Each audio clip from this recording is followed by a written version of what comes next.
priori, nous sommes connectés.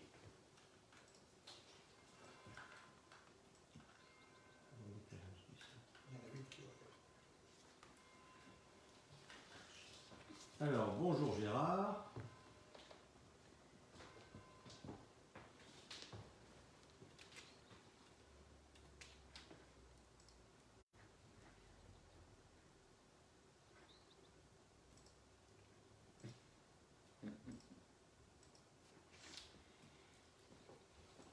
Nous sommes 14 en ligne. On va peut-être attendre un tout petit peu que d'autres personnes se connectent. Bonjour Antoine, je vois Annie.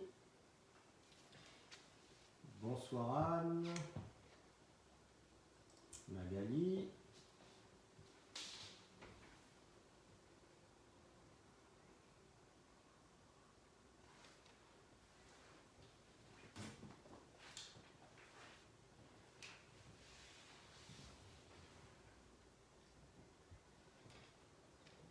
Martine, bienvenue.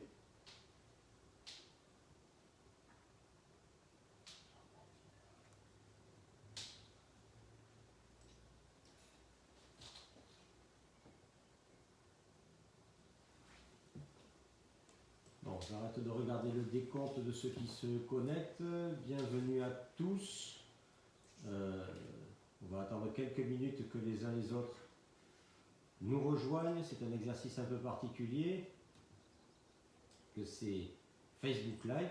Vous savez que j'apprécie ô combien lorsqu'on se retrouve, on peut discuter en face à face, dans des réunions publiques, mais les temps nouveaux nous empêchent pour l'instant de le faire, donc on s'adapte.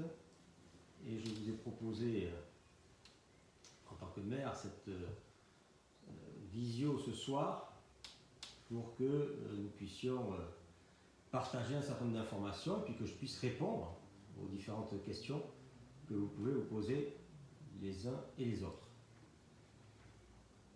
Un petit coup d'œil sur la fréquentation, 22 personnes.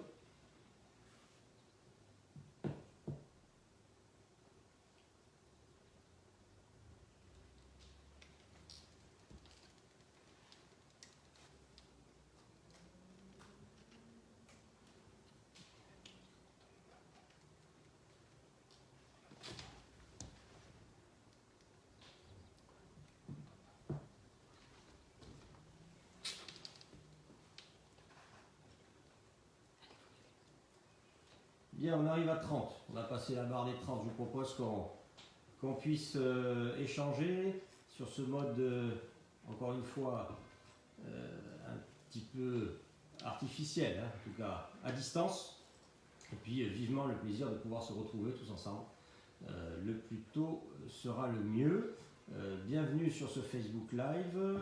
Je suis très content de vous retrouver, même si c'est virtuellement. Vous dire qu'on vit une période très compliquée avec ce Covid, mais surtout, je crois qu'il faut positiver.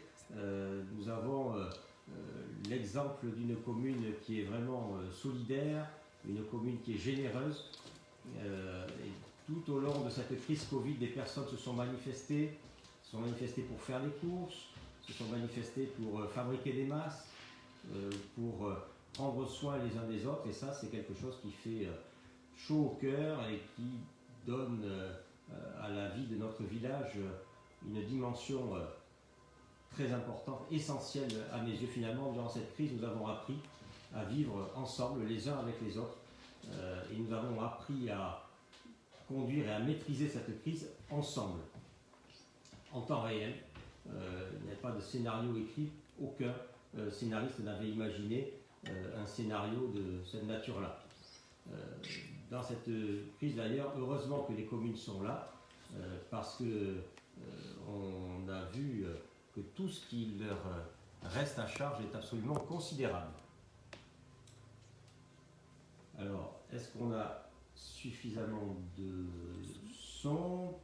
Peut-être pas à cause du micro qui est posé sur le pied, je ne sais pas, je vais peut-être me rapprocher. Est-ce que vous m'entendez les uns les autres? Je teste, on n'entend pas bien, on entend de loin, Christian. Si on... Ok, donc on continue. Je vois que vous ne m'avez pas fait de remarques particulières, c'est qu'a priori on doit entendre. Je vous disais donc tout ce travail que nous avons fait sur la gestion de la crise. On va peut-être revenir sur quelques éléments. Tout simplement commencer par dire que depuis lundi dernier, nous avons déconfinement. Surtout le déconfinement, ce n'est pas la fin de la crise, la fin du Covid. Donc le déconfinement doit absolument être maîtrisé par les uns et les autres. Sinon, on aura à nouveau des cas Covid qui se feront, qui apparaîtront sur la commune.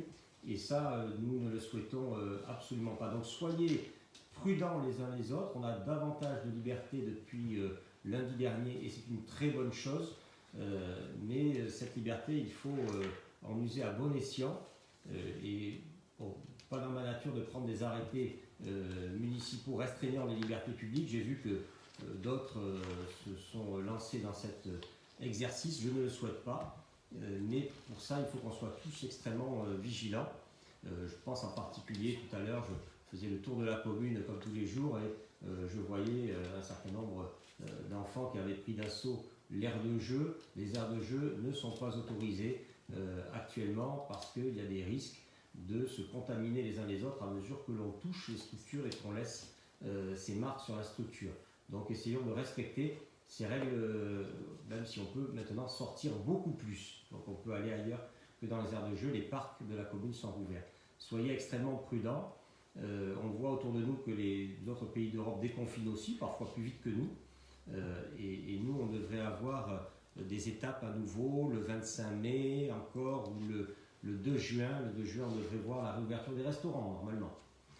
Donc on attend ça avec impatience. On sait déjà depuis hier que les vacances en France seront possibles cet été. C'est déjà très bien. Pendant cette crise, nous avons, je vous le disais, appris à la gérer les uns avec les autres en temps réel. En tout cas, on a voulu un partage permanent sur Tresse. On a écrit des lettres au tressoir, 3 exemplaires distribués dans les boîtes aux lettres. On a écrit une lettre aux parents pour la rentrée scolaire, une lettre aux associations pour expliquer la situation. Et en permanence, le mail mairie@tresse.org est disponible et le téléphone de la mairie n'a jamais cessé, de même que les services de la communauté de communes ont toujours répondu présent. Les services publics étaient là. Alors quelques éléments avant de rentrer, de répondre aux questions que vous pourrez poser les uns les autres. Ça vous donnera peut-être des idées sur des questions. Un point sur l'éducation. Les écoles ont toujours fonctionné et il faut saluer les équipes éducatives qui sont présentes depuis le premier jour du confinement. On a toujours accueilli les publics prioritaires. Et le lundi dernier, ont recommencé les cours de grande section de maternelle, de CP et de CM2, plus les enfants des publics prioritaires. Les enfants sont accueillis en 2 groupes. Le groupe 1 se retrouve le lundi et le jeudi. Le groupe 2 se retrouve le mardi et le vendredi. Le protocole sanitaire est extrêmement ambitieux. Il fait 54 pages. Il nous a été donné 4 jours avant la rentrée et nous avons réussi à le mettre en œuvre. Tout est scrupuleusement respecté conformément aux attentes des pouvoirs publics. Le périscolaire et le centre de loisirs ont toujours fonctionné, calés sur le fonctionnement de l'école. Et la crèche a rouvert le 11 mai. Lundi dernier, la crèche a rouvert avec 10 enfants, ce qui était la capacité que nous pouvions tolérer en respectant les règles des pouvoirs publics. Là encore, les crèches avaient interdiction de fonctionner avant lundi dernier. On a rouvert immédiatement. Et puis l'accueil alternatif, nous y travaillons. Nous avons reçu les éléments tout récemment et nous avons l'ambition de le mettre en œuvre dès le 25 mai. Dès le 25 mai, nous serons en mesure d'accueillir les enfants qui sont à l'école sur l'accueil alternatif. L'Éducation nationale nous annonce une nouvelle étape qui sera le 25 mai également, avec la reprise des autres niveaux à la maternelle et à l'élémentaire. Alors, j'écoute pour savoir si le son est bon.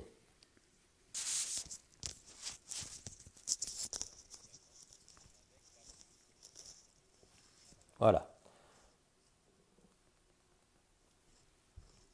Donc, je vous disais, sur les écoles de Tresse, nous avons ouvert depuis le premier jour pour les publics prioritaires, le 11 mai pour les grandes sections de maternelle, les CP, les CM2 et les publics prioritaires, et le 25 mai, l'Éducation nationale et les directeurs d'école, en partenariat avec la mairie, travaillent pour la reprise des autres niveaux, à la fois en maternelle, si c'est possible, et à l'élémentaire.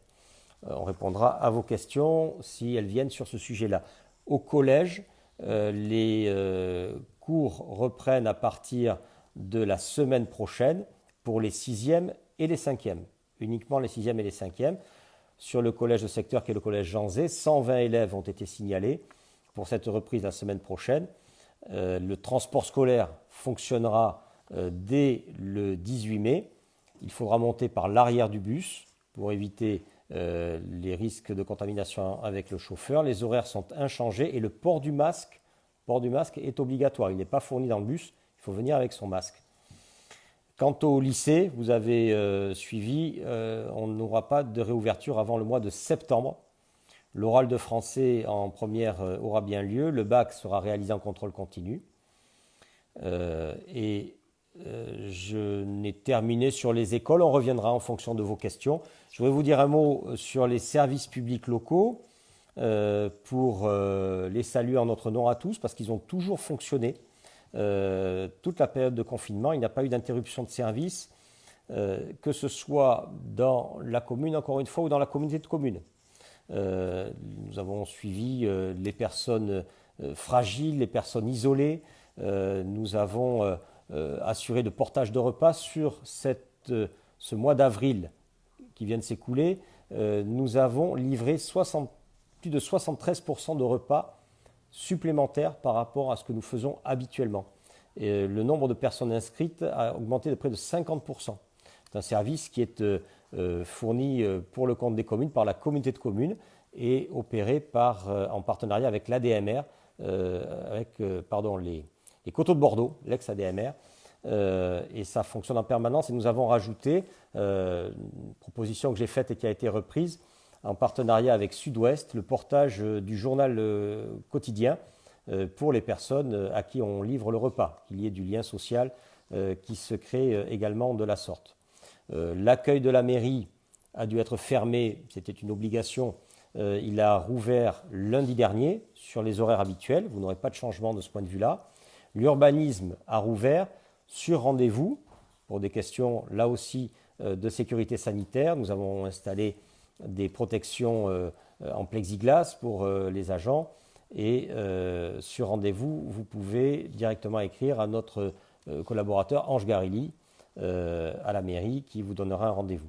La médiathèque a rouvert en 2 temps. D'abord, la médiathèque a rouvert un service de portage à domicile et on remercie nos médiathécaires qui se sont impliqués. Et depuis mardi, un service de comptoir. Il suffit de réserver les livres sur le site de la médiathèque, médiathèque@trins.org, et de venir directement les récupérer ou les rapporter.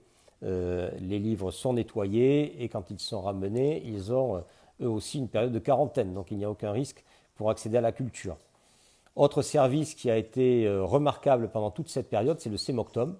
À aucun moment le ramassage en porte-à-porte ne s'est interrompu. Les personnels du Cémoctom ont rendu le service et depuis cette semaine, ils rouvrent les déchetteries depuis lundi pour les déchets verts et lundi prochain pour la totalité des matériaux qui peuvent être pris dans les bennes de la déchetterie de Tresse et des autres. Mais là, je m'adresse a priori à des Tressois, même si je ne sais pas exactement où vous vous situez au moment où je vous parle. Je tiens à vous signaler que nous avons aussi maintenu le broyage des végétaux pour ce qui ne rentre pas à la déchetterie ou que vous souhaitez directement broyer, en récupérant le broyat ensuite. Nous avions une opération broyage aujourd'hui même et nous en aurons une autre le lundi 18 mai sur le parking de la Séguigny. Et il faut amener, à côté du château, il faut amener les branchages les 16 et les 17 mai. Vous connaissez le système, vous amenez les branchages, vous pouvez les déposer un peu avant si vous voulez et vous pouvez récupérer du broyat, ce qui permet de faire un paillage à domicile quand l'opération est terminée.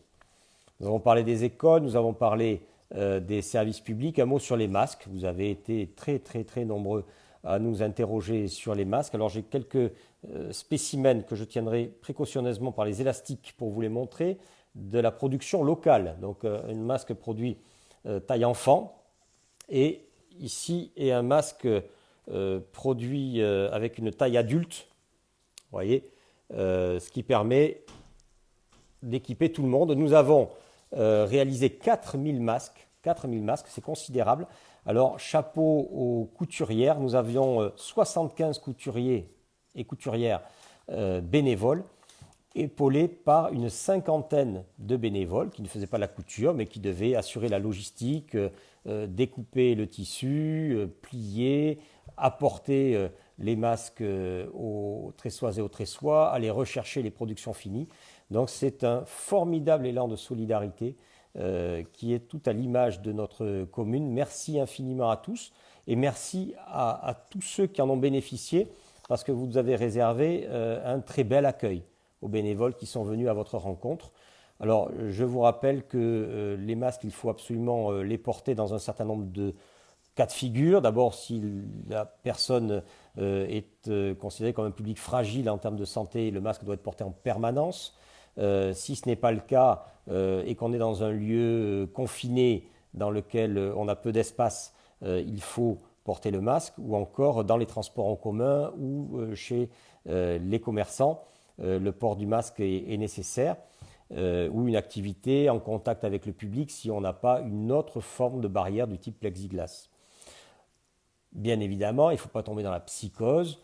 Si vous faites votre jogging, si vous allez vous balader dans un des parcs de la commune peu fréquentés, si vous êtes seul à marcher sur le trottoir, ou si vous descendez les poubelles devant chez vous et que vous êtes tout seul, ce n'est pas la peine de revêtir un masque. Bon.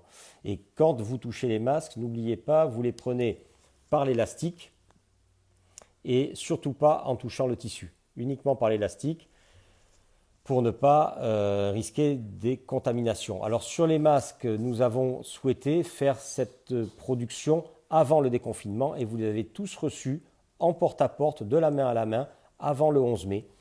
Cette performance est encore une fois apportée au crédit des bénévoles qui se sont mobilisés et nous avons 15 000 autres masques qui vont arriver pour la commune.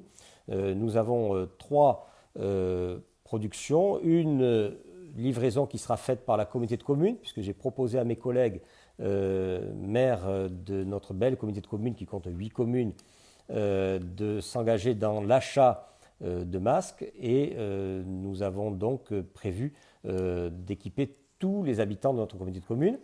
Nous allons avoir également un geste du conseil départemental de la Gironde, son président Jean-Luc Glaise. Les masques sont en train d'arriver, ils sont en cours d'acheminement.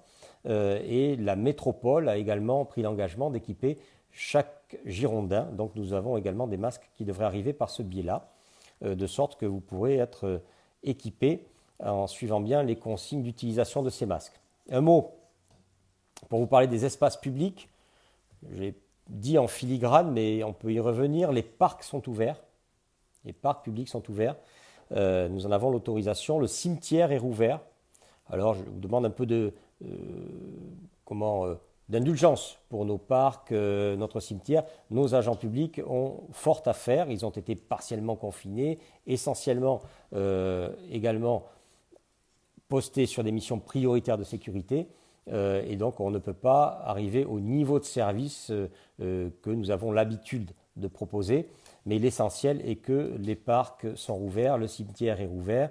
En revanche, nous ne pouvons pas rouvrir, c'est une interdiction, les aires de jeu. Je vous ai dit pourquoi. Il ne faut pas que les enfants touchent les surfaces sur lesquelles ils jouent et puissent se contaminer les uns les autres. et nous ne pouvons pas rouvrir davantage les équipements sportifs ni les locaux associatifs pour des questions, là encore, de nettoyage et de contamination possible. La prochaine étape sur les règles qui nous sont posées est le 2 juin. Donc le 2 juin, nous saurons ce que nous sommes autorisés ou pas à faire. En attendant, je vous engage à la patience et à la prudence. Un mot pour vous dire que nos entreprises, nos commerçants souffrent pendant cette période, eux aussi.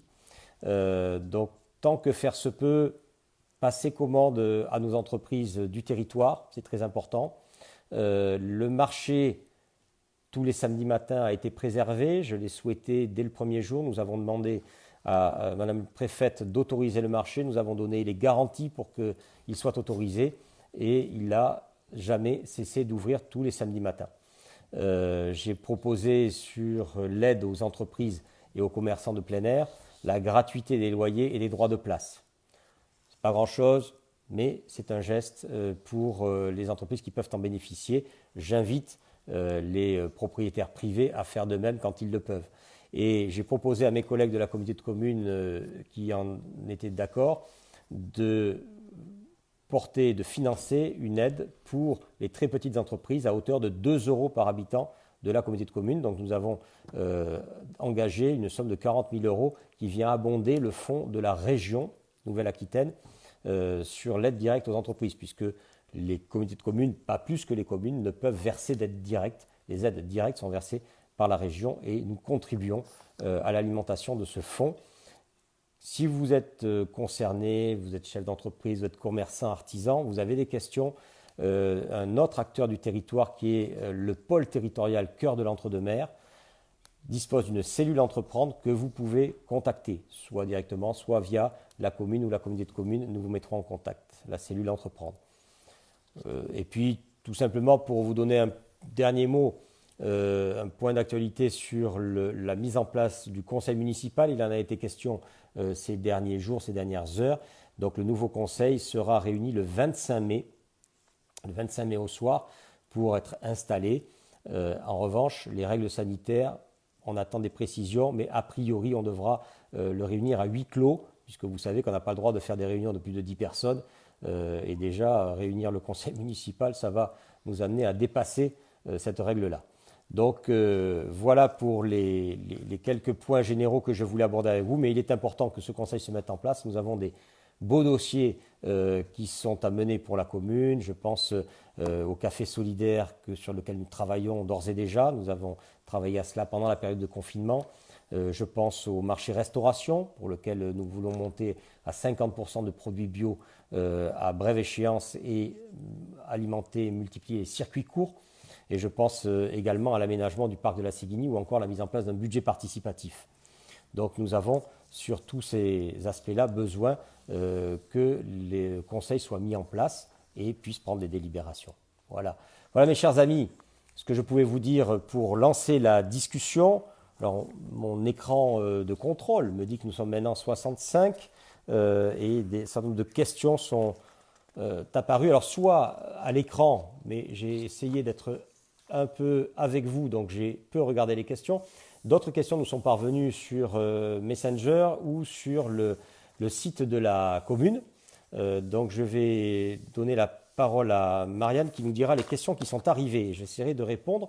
Alors je ne pourrai peut-être pas répondre à tout, parce que par définition, on n'a qu'un certain nombre d'informations et parfois on les découvre en même temps que vous, lors du journal télévisé ou dans la presse. Mais on essaiera ensemble de comprendre cette crise qui nous arrive et comment on peut la gérer au mieux.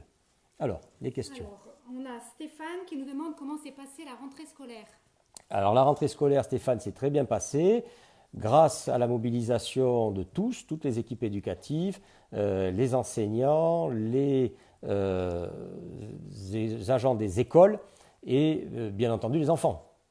Donc tout le monde est là. Je vous disais tout à l'heure que l'école n'a jamais cessé de fonctionner puisqu'on a pris en charge les publics prioritaires dès le début du confinement. Les services associés à l'école ont toujours fonctionné, le périscolaire et le centre de loisirs, toujours collés sur le fonctionnement des écoles. Donc ça se passe très bien, les effectifs sont relativement modérés, de sorte qu'on a pu faire face. Il y a beaucoup d'inquiétudes de la part de tout le monde et c'est naturel. Nous avons reçu un protocole, vous voyez, protocole de 54 pages, je ne sais pas si vous le voyez à l'écran, produit par l'Éducation nationale, 54 pages à digérer en 4 jours pour commencer à ouvrir les écoles. Ce n'est pas comme s'ils avaient eu 2 mois pour se préparer, hein, non. On a eu ça 4 jours pour se mettre en place, tout a été mis en place, c'est un protocole extrêmement rigoureux et nous l'avons appliqué à la lettre. Et bien entendu, on reste en contact avec les enseignants en permanence pour essayer d'améliorer le service rendu à la population. Alors, on a eu Christelle qui nous demandait j'habite au hameau de Perrin, quand aurais-je la fibre?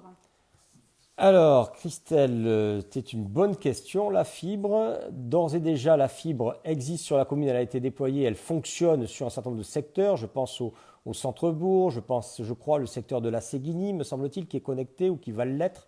Et vous pouvez trouver en permanence l'information en temps réel sur le site Gironde Oméga, www.girondeoméga.fr, avec la carte d'éligibilité, autrement dit, qui donne adresse par adresse, secteur par secteur, la date prévisionnelle de mise en œuvre de la fibre.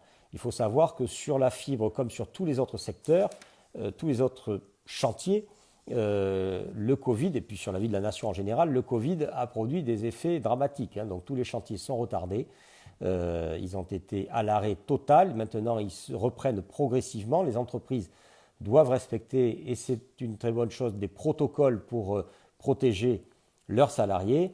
Du coup, l'avancée est un petit peu retardée sur la fibre comme sur le reste. Mais ça vient.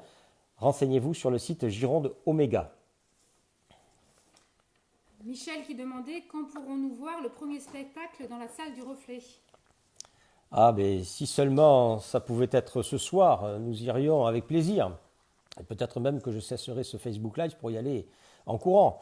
Malheureusement, sur cette salle, comme sur les autres travaux, là aussi, le Covid nous freine. Sur autant la fibre, le secteur, le chantier est porté par le département et aidé par la communauté de communes, par nos communes via la communauté de communes, puisque nous souscrivons à un syndicat mixte pour le financer. Autant la salle Le Reflet, c'est un chantier communal. Et sur cette salle, comme sur les autres chantiers communaux, on constate des retards, ce qui semble se préfigurer, c'est à minima 10% de plus sur les délais, 10% de plus sur les coûts. Évidemment, il n'y a pas d'assurance Covid, hein, donc il faudra qu'on prenne tout en charge. Et pour l'instant, ce que je peux vous dire, c'est que les entreprises reviennent sur la salle Le Reflet. Je remercie notre adjointe Annie Muro-Lebré, qui est notre directrice de projet et qui est là en permanence, notamment sur les réunions de chantier. Il y avait réunion de chantier aujourd'hui, vendredi, tous les vendredis, réunion de chantier. Pour l'instant, on a une visibilité de semaine en semaine. Donc on n'a pas de visibilité au-delà de la semaine prochaine. Et les autres chantiers sont dans la même situation. On avance à vue. Et on vous explique au fur et à mesure ce qu'on peut faire.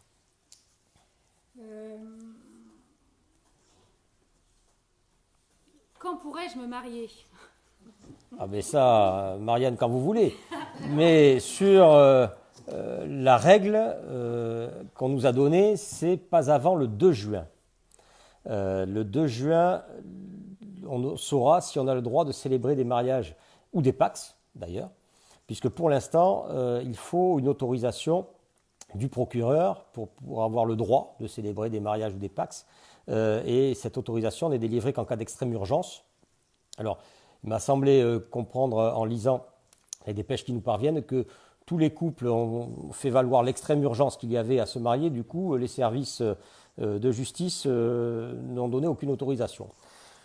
Bon, je veux dire, le fond de ma pensée, je pense que c'est très excessif et attentatoire des libertés publiques, mais je vais dépasser mon rôle de maire, donc j'en dirai pas plus. Je pense qu'il faudrait avoir un peu plus de souplesse et faire davantage confiance aux Françaises et aux Français. Ils sont adultes, majeurs et vaccinés, et je pense qu'ils doivent savoir célébrer un mariage. Déjà 10 personnes, on ne va pas faire de mal à grand monde. En tout cas, nous, les élus municipaux, nous sommes disponibles le jour où on aura l'autorisation de le faire.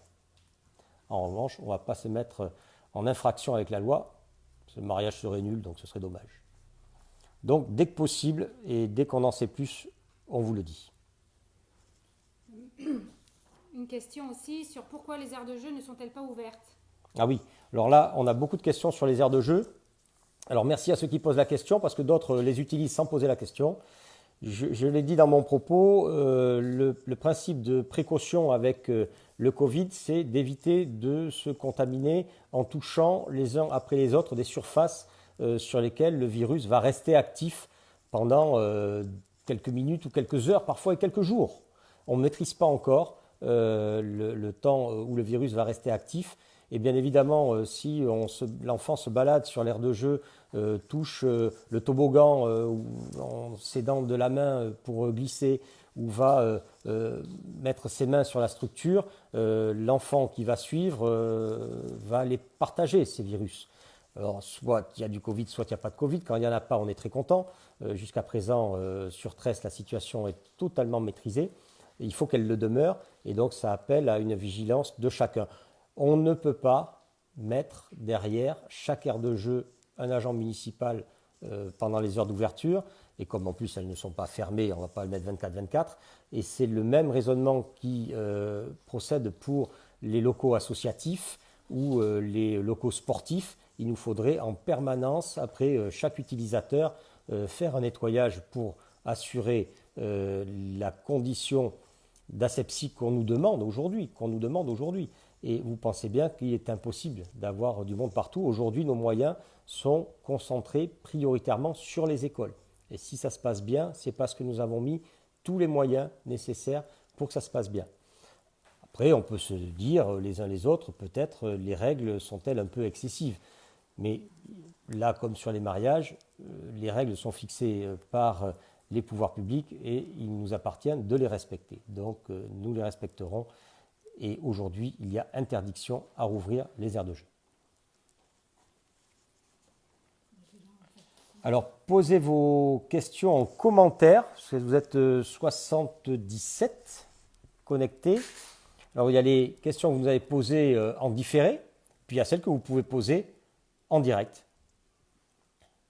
On m'a posé une question sur les lycées.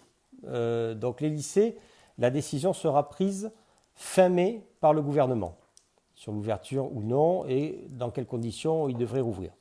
A priori, on n'a pas l'impression que ce soit la priorité, ni que ce soit vraiment réalisable dans l'immédiat, mais avec la gestion de cette crise, on a appris à vivre au jour le jour, donc on s'adaptera aux nouvelles décisions qui nous seront indiquées par les pouvoirs publics. Beaucoup de remerciements sur les masques auprès des bénévoles. Ah ben écoutez, je transmettrai aux bénévoles, mais peut-être certains sont-ils aussi connectés. Vous êtes 82, alors sûrement parmi vous, y a-t-il des bénévoles? Je le redis, un immense merci pour les couturiers, les couturières, les bénévoles, les logisticiens, les agents municipaux que j'ai également mis à la tâche.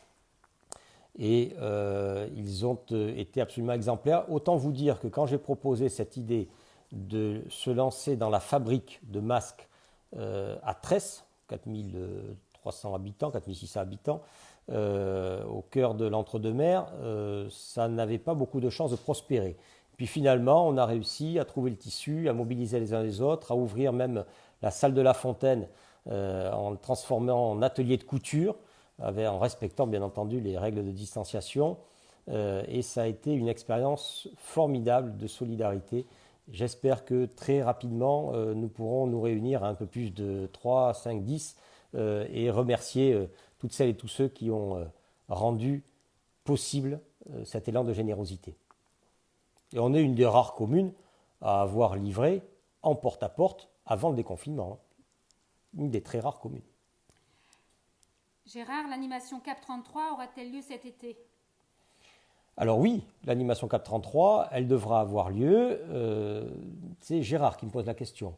c'est suivi par un Gérard, peut-être le même ou un autre, je ne sais pas. En tout cas, l'animation 433 devra avoir lieu. De toute façon, les pouvoirs publics ont communiqué ces dernières heures sur le fait que les vacances, on pourrait quand même les passer cet été. Nous ferons en sorte que Cap 33 ait lieu sur tout le territoire de notre communauté de communes. C'est une opération portée par la communauté de communes qui a bénéficié de l'engagement total et d'un élan sans réserve de Gérard Poibelot, notre adjoint au sport, et qui a réussi à mener sur plusieurs saisons Cap 33. Et nous avons la ferme intention que cette saison 2020 fonctionne. On attendra les autorisations officielles, mais ça fonctionnera. Stéphanie, combien d'enfants sont concernés par les gardes exceptionnelles des enfants soignants? Alors, on a fonctionné depuis le début sur les effectifs dits des publics prioritaires. Ces effectifs, donc, dès le début du confinement, les enseignants ont été là, les personnels ont été là, l'école a fonctionné et il faut tirer notre chapeau à tous ces professionnels qui sont présents sur le terrain en permanence. On a eu des effectifs extrêmement variables, assez peu finalement, en fonction de la capacité qu'avaient les soignants à trouver des solutions qui leur semblaient plus adaptées.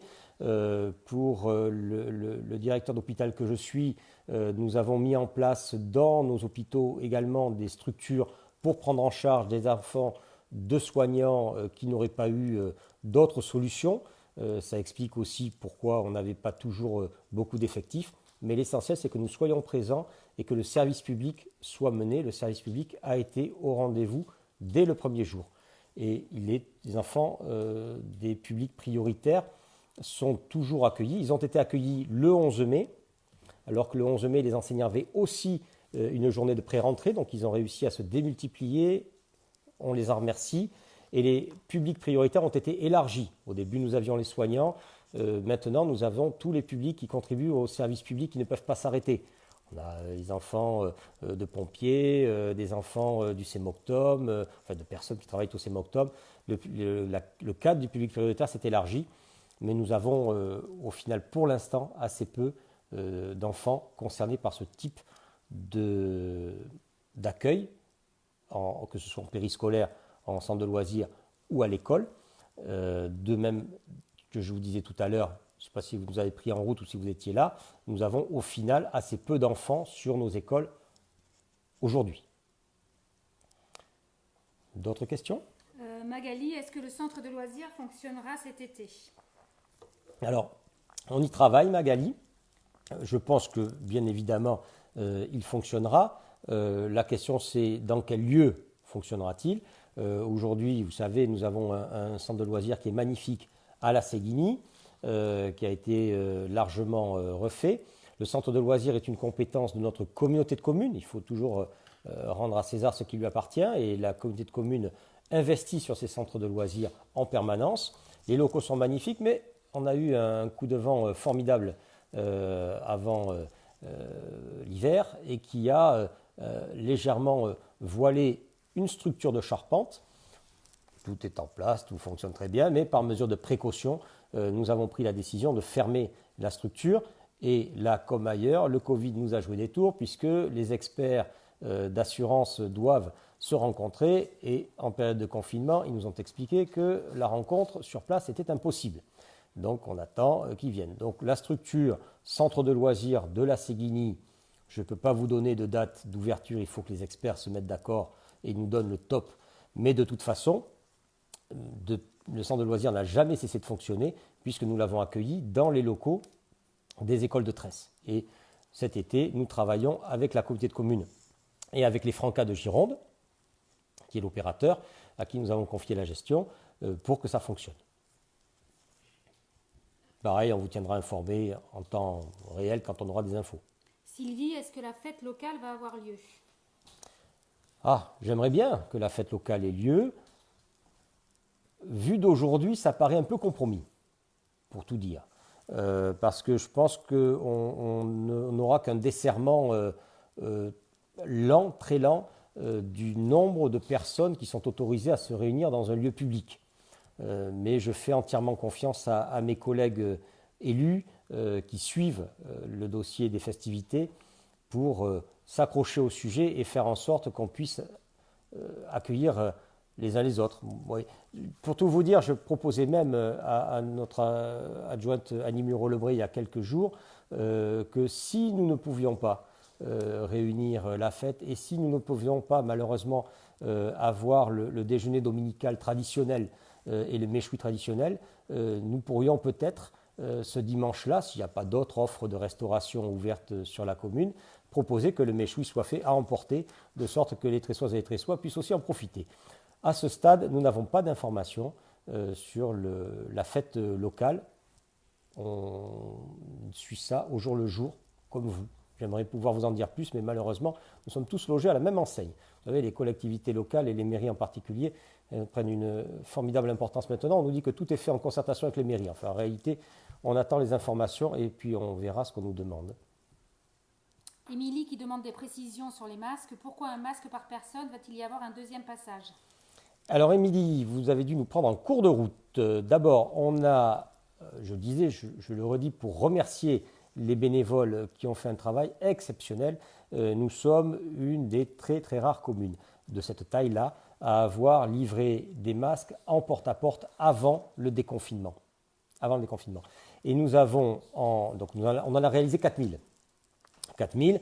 On vous a proposé dans un courrier, là aussi délivré en porte-à-porte et sur le site internet de la commune, de prononcer les besoins qui étaient ceux du foyer. Certaines personnes sortent, avaient besoin de masques, d'autres se procuraient des masques par elles-mêmes, d'autres personnes ne souhaitaient pas sortir, n'avaient pas besoin de masques. Donc on s'est adapté à la demande de chacun.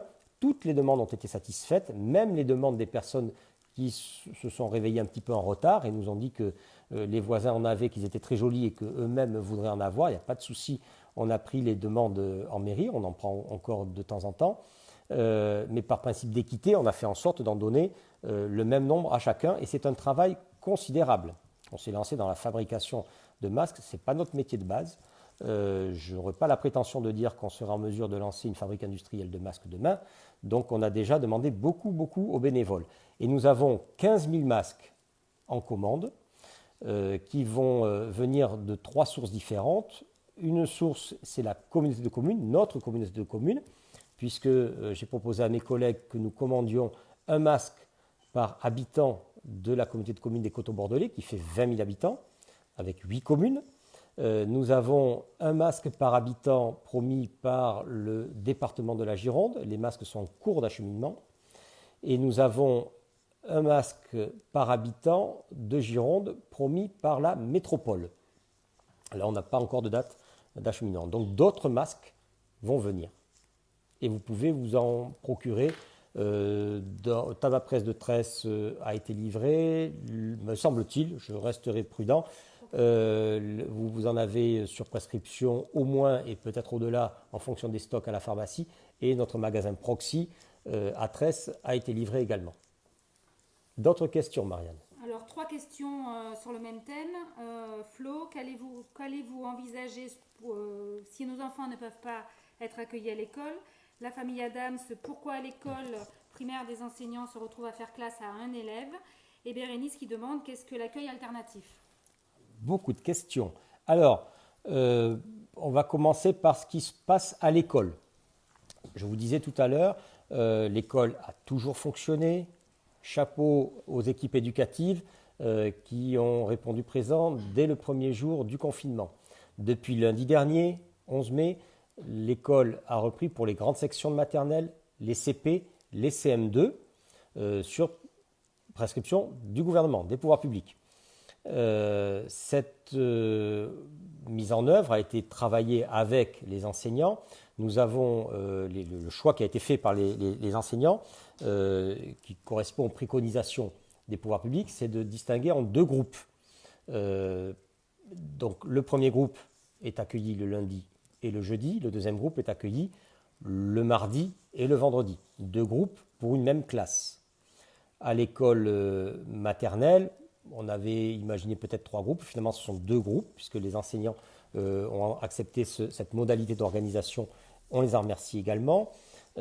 Pourquoi des groupes? Parce qu'en réalité, les parents d'élèves peuvent amener leurs enfants, ils n'en ont absolument aucune obligation d'amener les enfants, ils peuvent les garder à la maison autant qu'ils veulent, Mais s'ils amènent des enfants à l'école, ils n'ont aucune nécessité de les inscrire avant. Donc on ne sait pas, le matin, combien nous aurons d'enfants.